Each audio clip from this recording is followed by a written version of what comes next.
Welcome to the Wire Wars tutorial. My name is John Stabler and I'm the game's designer and programmer. In this video, I'm going to briefly take you through the basic mechanics of the game. On first play, Wire Wars can seem quite complicated or even confusing, but after this video, you should be able to grasp the concepts of building circuits, electron flow, creating power generators, and placing turrets and other special blocks. In no time at all, you'll be building base defenses and disrupting enemy circuits. The interface. The interface is pretty simple. You have 9 slots in your ability stack. It is called a stack because you fill it with abilities and then use them in the reverse order that you chose them, or to put it another way, last in is first out. You have a green bar that shows your current health, and the counters show you the number of respawn tickets each team has. Moving. Moving around the arena is easy. Simply left click or touch the screen on mobile devices and your nanobot will move to that cell. Circuits. Placing blocks. Circuits are built from simple blocks. All players have the ability to place blocks in empty cells and remove them if needed. In a proper game, any blocks you lay will reflect your team's color, but are functionally the same as neutral or enemy blocks. You will be able to remove enemy blocks or place turrets adjacent to them. To place a block, press button 2 and a block will be created in the target cell. Hold button 2 for half a second and release to remove a targeted block. Block states. Blocks can have one of 3 states. When first placed, it'll be in its normal state, a conductor. The second state is electron, and the third is electron tail. The state of all blocks can change on each cycle, depending on their state in the previous cycle, combined with some simple rules. Rule 1. A conductor block will become an electron block if 1 or 2 adjacent blocks were in the electron state. Rule 2. An electron block will become an electron tail block. Rule 3. An electron tail block will become a conductor block. These 3 simple rules allow for electrons to flow around circuits in a predictable way. Inducing an electron. To induce an electron in a conductor block, press button 2 while targeting the block. Current flow. As just mentioned in the 3 simple rules, a conductor block will become an electron block if 1 or 2 adjacent blocks are electrons. By adjacent, I mean any block that shares an edge or a corner. That means electrons can flow diagonally. Creating a power loop. It's possible to create loops so that electrons flow around them indefinitely. You can then create spurs from the loop and effectively generate electrons.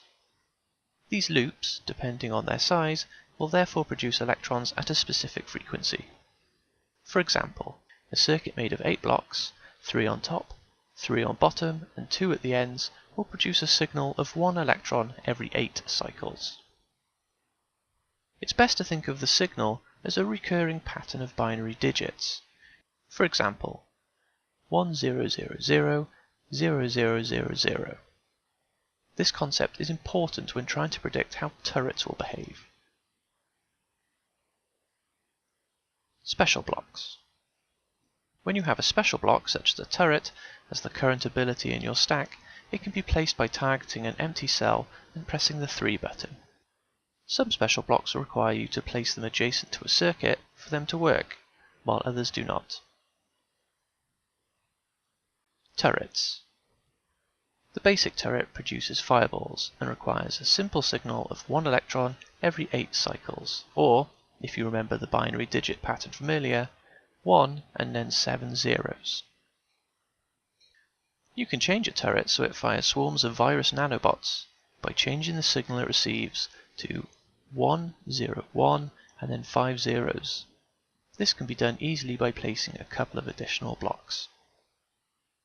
Turrets can also fire friendly heal bots by changing the signal to the turret to 1, 0, 0, 1 and 4 zeros. There are different ways you can create these varying signals, and the skill is knowing where to place the turret and any additional conductor blocks, perhaps even using multiple power loops, or loops containing multiple electrons.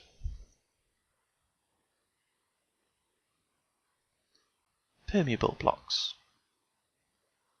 Permeable blocks conduct electrons like regular blocks, except that players' bots can pass through them.